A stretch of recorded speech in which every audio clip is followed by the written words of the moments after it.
অভিন্ন দেওয়ানি বিধির পক্ষে এবার সওয়াল করলেন তসলিমা নাসরিন এবং তিনি বলেন যে পৃথিবীর সব জায়গায় অভিন্ন দেওয়ানি বিধি চালু হওয়া দরকার সমান অধিকারের জন্য।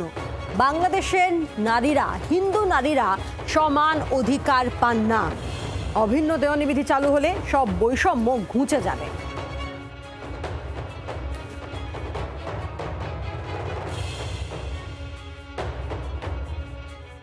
ইউসিসিআই নিয়ে আপনি বলছেন লাগু করা দরকার ভারত, পাকিস্তান, বাংলাদেশ, সব পৃথিবীর সব জায়গায়। এটা হচ্ছে ধর্মীয় আইন যদি থাকে তাহলে নারীরা কোনো সমান অধিকার পায় না। সেজন্য সমান অধিকারের ভিত্তিতে যেন অভিন্ন দেওয়ানি বিধি আইনটা হয়। বাংলাদেশে হিন্দু নারীরাও কিন্তু সমান অধিকার পায় না, তাদের নানা রকম বৈষম্য আছে। সমস্ত বৈষম্য ঘুচে যাবে যদি অভিন্ন দেওয়ানি বিধি আসে।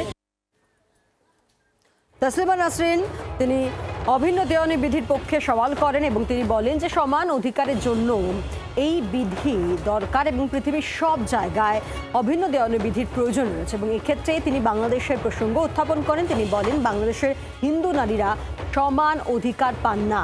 অভিন্ন দেওয়ানি বিধি চালু হলে সব বৈষম্য ঘুচে যাবে। কথা বলবো রাজনৈতিক বিশেষজ্ঞ রয়েছেন, কাজী মাসুম আক্তার রয়েছেন আমাদের সঙ্গে। তসলিমা নাসরিন তিনি একেবারে স্পষ্ট বললেন যে বৈষম্য ঘুচে যাবে অভিন্ন দেওয়ানি বিধি চালু হলে। আপনার প্রতিক্রিয়া প্লিজ। এটা তসলিমা নাসরিনের থেকে আমাকে শুনতে হবে না, কাজী মাসুম আক্তার থেকে তসলিমা নাসরিন শুনবে। আমি পরিষ্কার বলছি, এইটা নিয়ে 15 বছর ধরে লড়ছি। তসলিমা নাসরিন কি কাজী মাসুম আক্তারকে চেনে? আর অভিন্ন দেওয়ানি বিধি চালু করার পক্ষে তো আমরা তো সবসময় থেকেছি। অভিন্ন দেওয়ানি বিধি মানবতার কথা বলে। তো আদিবাসীদের ক্ষেত্রে কি অভিন্ন দেওয়ানি বিধি চালু করবেন নাকি তসলিমা নাসরিন? আদিবাসীরা দাবি করেছে অভিন্ন দেওয়ানি বিধি মানবো না।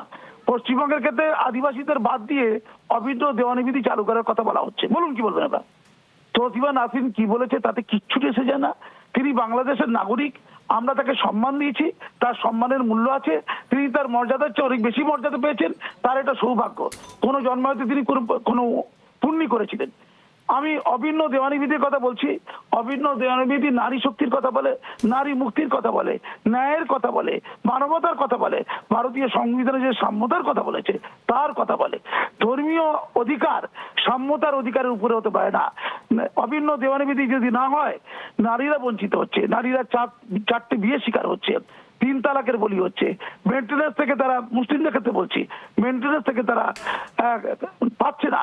মেনটেন্যান্স বড় অধিকার তারা হারাচ্ছে, তারা দত্তক নেওয়ার অধিকার হারাচ্ছে, তারা সম্পত্তি বিক্রি করার যে অধিকার সেটা হারাচ্ছে। সমস্ত কিছু ন্যায় থেকে তারা বঞ্চিত হচ্ছে। তাই পুরুষতান্ত্রিক স্বৈরাচারের জন্য অভিন্ন দেওয়ানি বিধিকে রেখে দেওয়া হয়েছে। আমরা পুরুষতান্ত্রিক স্বৈরাচারের বিরুদ্ধে, সমান অধিকারের বিরুদ্ধে, নারী মুক্তির বিরুদ্ধে, মানবতার বিরুদ্ধে।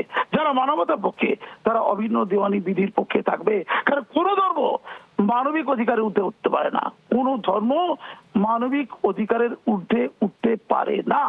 সে কথা তসলিমা নাসরিন বলুক আর আমার বাড়ির কাজের লোক বলুক, দুটোই সমান। ধন্যবাদ। বাংলার আওয়াজ, বাঙালির আবেগ, জি 24 ঘন্টা।